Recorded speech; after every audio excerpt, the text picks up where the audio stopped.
ঠিক গত বছর পর্যন্ত নাথিং এমন কিছু করছিল না যা খুব আলাদা বলা যায়। ফোনে ছিল ঝলমলে লাইট, ট্রান্সপারেন্ট ডিজাইন, একদম জেনজি স্টাইলের এনার্জি। কিন্তু এই বছরে নাথিং যেন একটু অন্যরকম কিছু করে ফেলেছে। এবার আর সেই আগের গ্লিপ লাইট নেই অতিরিক্ত ঝলমলে ডিজাইন, তার বদলে এসেছে নতুন গ্লিপ বার, আর ক্যামেরায় যোগ হয়েছে হ্যাসেল ব্লাড ফিল্টার। মানে নাথিং যেন 2026 সালে উঠে পড়ে লেগেছে। এখন আর শুধু ডিজাইনের কথা না, এবার পাচ্ছেন বড় পেরিস্কোপ ক্যামেরা, ইউএফএস 3.1 স্টোরেজ আর আগের থেকেও বড় ব্যাটারি। তাহলে প্রশ্নটা হচ্ছে, নাথিং কি সত্যি 4A সিরিজে নতুন কিছু করতে পেরেছে? আর দামটা কেমন রাখা হয়েছে? আর সবচেয়ে বড় কথা, পেরিস্কোপ ক্যামেরা দেওয়ার পর নাথিং কি অবশেষে 4A সিরিজের ক্যামেরা ঠিক করতে পেরেছে? আমি সত্যি খুবই উত্তেজিত। ভিডিওটা শেষ পর্যন্ত দেখবেন, কারণ এটা হতে যাচ্ছে দারুণ একটা ভিডিও।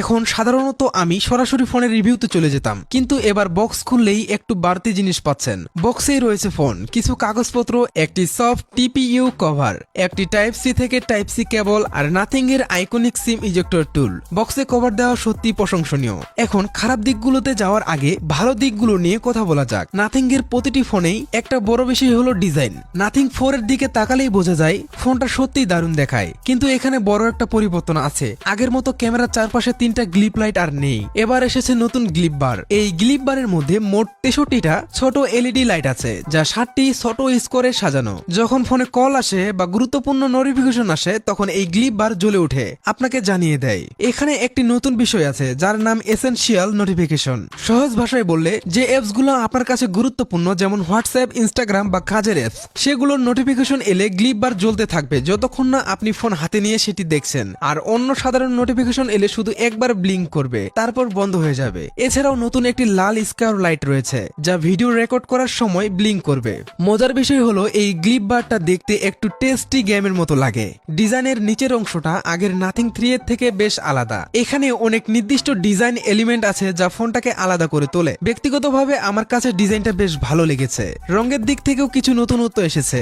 স্ট্যাটাস কালো আর সাদা ছাড়াও এই ফোনটি আরো 4টি আলাদা রঙে পাওয়া যায়। আমার কাছে গোলাপি রঙেরটাই বেশি ভালো লাগে, আর এটা দেখতে একদম বাবল গেমের মতো লাগে। ফোনটির পেছনে রয়েছে গ্লাস ব্যাগ, তবে এতে সহজে আঙ্গুলের দাগ পড়ে। তবে চিন্তার কিছুই নেই, কারণ বক্সেই একটি কভার দেওয়া আছে। ফোনের ফ্রেম তৈরি করা হয়েছে পলিকার্বনেট দিয়ে, যা নাথিং এর এ সিরিজের ফোনে আগে থেকেই দেখা গেছে।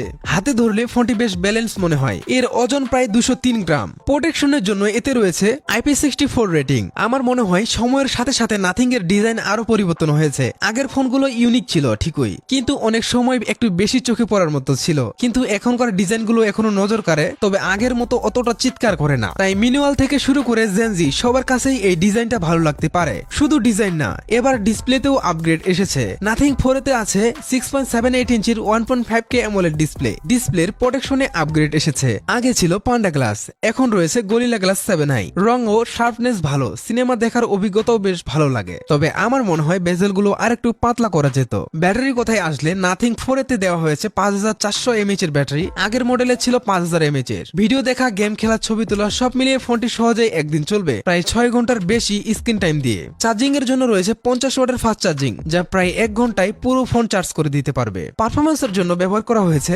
Snapdragon 7S Gen 4 processor. Storage upgrade হয়েছে UFS 3.1।